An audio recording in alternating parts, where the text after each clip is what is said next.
Welcome বন্ধুরা। SSC নিয়োগ দুর্নীতি নিয়ে একের পর এক কিন্তু চাঞ্চল্যকর তথ্য সেগুলি আমরা দেখতে পাচ্ছি এবং এসএসসি নিয়োগ দুর্নীতি সংক্রান্ত মামলায় গাজিয়াবাদ থেকে যে তথ্যগুলি উদ্ধার হয়েছে সেই নিয়েই থাকছে আজকের পুরো আপডেট। এবং তাতে কিন্তু যারা অযোগ্য বা দুর্নীতি করে যারা চাকরিটা পেয়েছে তাদের জন্য কিন্তু খুব সংকট। কী রয়েছে আপডেট, অবশ্যই ভিডিও স্কিপ না করে প্রথম থেকে শেষ পর্যন্ত দেখুন, দিলেই কিন্তু পুরো বিষয়টি আপনারা জানতে পারবেন।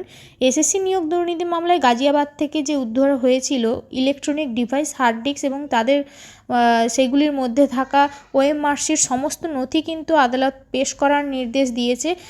তো শুক্রবার বিচারপতি দেবাংশু বসাকের ডিভিশন বেঞ্চ এই নির্দেশটি দিয়েছে। আগামী 24শে জানুয়ারি সমস্ত নথি পেশ করতে হবে। যদি পরবর্তী শুনানির দিন কোনো কারণে ইলেকট্রনিক ডিভাইস পেশ করা সম্ভব না হয় তাহলে কিন্তু ডিভাইসে থাকা যে নথি সেগুলির কপি কিন্তু মামলা চলাকালীন যেন পেশ করা হয়, এমনটাই কিন্তু নির্দেশ দিয়েছে। এখন দেখার বিষয় যে সেই তথ্য বা নথি থেকে কি উঠে আসে। এই সংক্রান্ত তথ্য স্কুল সার্ভিস কমিশনের সার্ভারে রয়েছে।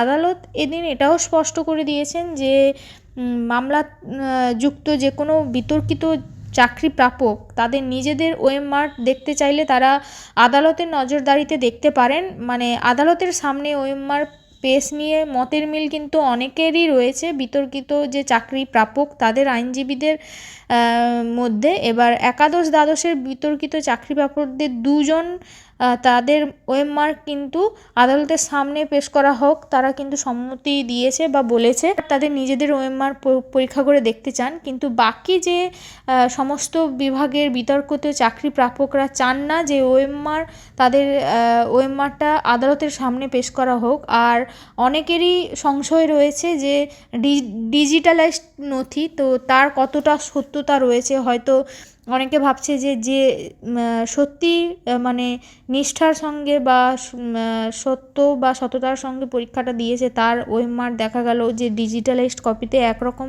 আর সে পরীক্ষা দিয়েছিল একরকম, সেই কারণেই সেটা নিয়ে কিন্তু ভয় পাচ্ছে অনেকেই। তাদের আইনজীবীর বক্তব্য, মানে মামলাকারী যারা চাকরি প্রাপক তাদের আইনজীবীর বক্তব্য যে যদি কোনো এক দুজন নির্দিষ্ট মামলাকারী তারা ওএমআর দেখতে চায় সেটার বিষয় আলাদা, কিন্তু সবার ক্ষেত্রে যেন সেটা না প্রযোজ্য হয় এমনটাই কিন্তু তাদের পক্ষের যে আইনজীবী রয়েছে তিনি কিন্তু বলেছেন। এবং শুনানির সময় বিতর্কিত চাকরি প্রাপকদের আইনজীবী কল্যাণ বন্দ্যোপাধ্যায় সওয়াল করেন যে এনওয়াইএসএ অধিকর্তা এবং প্রাক্তন আধিকারিক পঙ্কজ বনশলকে আমরা জেরা করতে চাই। তিনি আরও বলেন যে আদালতের নির্দেশে কারা প্যানেলের মেয়াদ উত্তীর্ণ হওয়ার পরে চাকরি পেয়েছেন সেই তালিকা স্কুল সার্ভিস কমিশনের আদালতে পেশ করুক এবং প্যানেল মেয়াদ উত্তীর্ণ হওয়ার পর কেউ চাকরি পেতে পারে না, এটাও তিনি বলেছেন। এবং সিবিআইয়ের আইনজীবী বিল্লদত্ত ভট্টাচার্য সওয়াল করেন যে এই মামলার তদন্তে আমরা যে নথি বা তথ্য উদ্ধার করেছি তার সবগুলি কিন্তু এসএসসিকে দিয়েছে এবং সেগুলি খতিয়ে দেখে বেশ কিছু সিদ্ধান্ত গ্রহণ করেছে এমনটাই জানান। এবং বিচারপতি দেবাংশু বসাক সওয়াল করেন যে এসএসসির ওপরে আমরা কীভাবেই বিশ্বাস করব, কেন কি এসএসসি বারবার তার অবস্থানটা বদল করছে। কলকাতা হাইকোর্ট, সুপ্রিম কোর্ট বিভিন্ন জায়গায় অবস্থান নিয়ে কিন্তু এজলাসেও এসএসসি সর্বশেষ যে হলফনামা জমা করেছে সেখানেও তাদের নিজেদের যে অবস্থান সেটা কিন্তু স্পষ্ট করেনি। তাই বিচারপতি সিবিআইকে এই প্রশ্নটা করেন যে পঙ্কজ বনশল তিনি কি হেফাজতে রয়েছেন। তো সিবিআইয়ের আইনজীবী জানান যে না, গ্রেপ্তার করা হয়নি কিন্তু তার নামে চার্জশিট রয়েছে।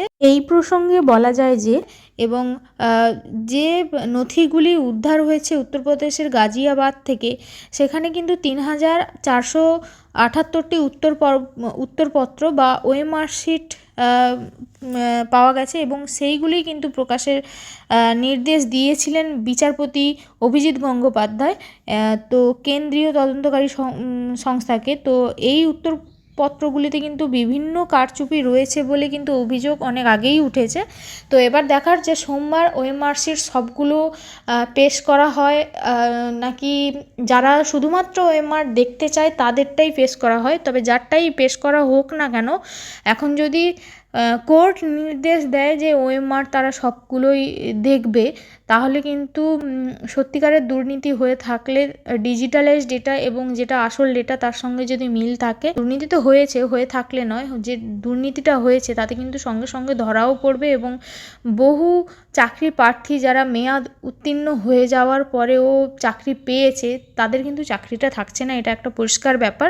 তো যাই হোক, এখন আমরা সোমবার কী হয় সেই দিকেই চোখ রাখবো এবং এই ধরনের বিভিন্ন আপডেট পেলে অবশ্যই আপনাদেরকে সেটা সঙ্গে সঙ্গে বা সাথে সাথে শেয়ার করার চেষ্টা করব। এই ধরনের বিভিন্ন আপডেট পেতে, নতুন নতুন নিয়োগের বিজ্ঞপ্তি পেতে অবশ্যই আমার চ্যানেলটিকে সাবস্ক্রাইব করে পাশে থাকতে পারেন। আজকের মতো এখানেই শেষ করছি, ধন্যবাদ।